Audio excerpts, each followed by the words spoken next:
5 लाख चाहिए ना? हाँ, 5 लाख काफी है मेरे लिए। मुझे बहुत बुरा लग रहा है। आर्या बचपन से मेरे साथ रही, खेली कूदी बड़ी हुई, वो मेरे से दूर चली जाएगी। अब मैं उसके बिना कैसे रह पाऊंगा?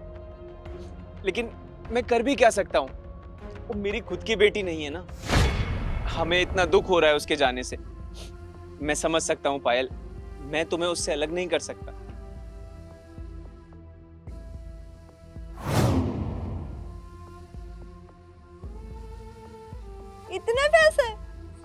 इतने पैसे से तो अब हम बहुत कुछ कर सकते हैं बेटा। हाँ माँ, अब हमारे पास पैसे हैं। थैंक यू पायल, ये सब तुम्हारी वजह से हुआ है। बात मत करो मुझसे। वैसे आर्या का मैंने भी बहुत ख्याल रखा है। जब भी उसको चोट लगती थी मैं घर ले जाकर उसकी मरहम पट्टी किया करता था। अगर मुझे भी थोड़े पैसे मिल जाते तो। हाँ हाँ, क्यों नहीं।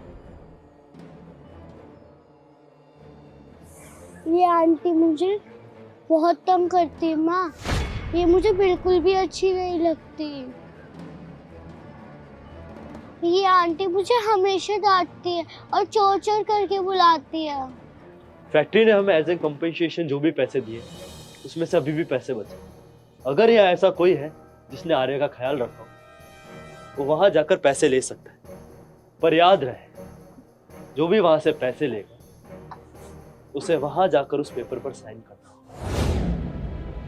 जब भी आर्या काम करके थक जाती थी मैं उसको पानी पिलाती थी। बेचारी के पास पीने के लिए पानी भी नहीं रहता था, मैं पिलाती थी। मैंने उसे एक बार कपड़े भी खरीद के दिए थे।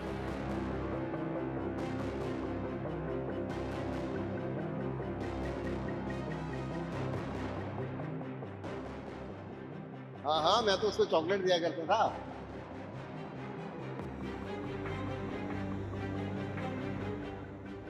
मैं तो इसके काम में भी मदद करता था।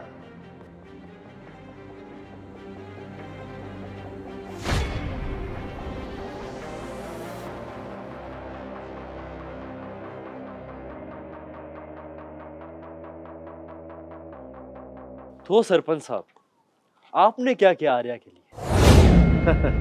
मैंने आर्या के लिए क्या किया है? मुझे शर्मिंदा मत करो। गांव वालों की मदद करना तो मेरा धर्म है। फिर तो आपको पैसे लेने चाहिए। नहीं नहीं नहीं नहीं नहीं, जैसा मैंने अभी कहा, गांव वालों की मदद करना मेरा काम है। मुझे पैसे नहीं चाहिए।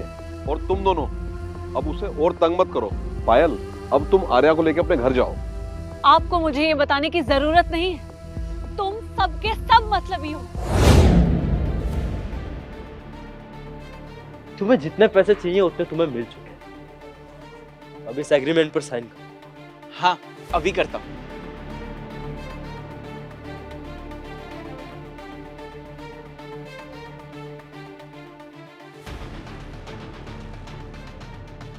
ये लो। अब तुम्हें चिंता करने की कोई जरूरत नहीं है, मैं सब संभालूंगा। मुझ पर भरोसा रखो। पर भैया, मैंने कहा ना, मैं सब ठीक कर दूंगा। मुझ पर भरोसा रखो। साहब, आपने सारी मुश्किलें एक चुटकी बजाते ही खत्म कर दी। आपका हमारे गांव में आना किसी चमत्कार से कम नहीं है। अब हमारे गांव को देखना बहुत फायदा होगा। मैंने तुम्हारी प्रॉब्लम अब सॉल्व कर दी है। अब मैं यहाँ से जाता हूँ। साहब, पर हमने गांव में फैक्ट्री डालने के बारे में तो अभी बात ही नहीं करी। फैक्ट्री? साहब, आप हमारे गांव में आज फैक्ट्री डालने के लिए जगह देखने आए थे ना? मुझे तो बताया गया था कि आप सब गांव वालों से मिलने आए हैं। ओ हाँ, मैं तुम्हें क्लियर कर देता हूँ। इस गांव में यानी कि कैलाशवादी में अब हम कोई फैक्ट्री शुरू नहीं करने वाले। क्या? फैक्ट्री नहीं डालने वाले? पर क्यों? क्योंकि चेयरमैन साहब ने कहा है यहाँ का गांव फैक्ट्री डिजर्व नहीं करता और यहाँ के लोग क्वालिफाइड भी नहीं है। और हाँ, आगे भी हमारी तरफ से यहाँ पे कोई फैक्ट्री नहीं बनेगी। पर ये कैसे हो सकता है साहब? ये नहीं हो सकता साहब, हमारे गांव के सभी लोगों को काम की बहुत जरूरत है। साहब, आप सच मानिए, हमारे गांव के लोग बहुत मेहनती है। उनके काम करने से आपको भी फायदा होगा।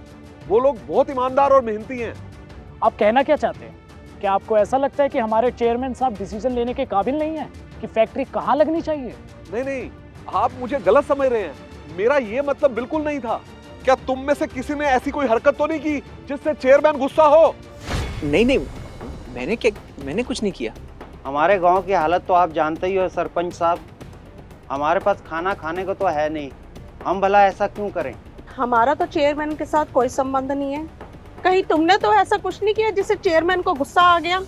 अरे क्या बकवास कर रहे हो? अगर मैं ऐसा कुछ करता तो मुझे ना पता होता। सेक्रेटरी साहब, अगर हमारी वजह से चेयरमैन साहब गुस्सा हैं तो हम उनसे माफी मांगने के लिए तैयार हैं। बस हमारी वजह से फैक्ट्री का प्लान कैंसिल मत करिए। मैं क्यों उनसे पूछूं? तुम ही ने उनको गुस्सा दिलाया, तुम ही जाकर पूछो। हाँ हाँ ठीक है साहब, आप बस चेयरमैन साहब को बुलाइए, मैं खुद उनसे माफी मांगने को तैयार हूँ। चेयरमैन सर, ये आपसे कुछ बात करना चाहते हैं।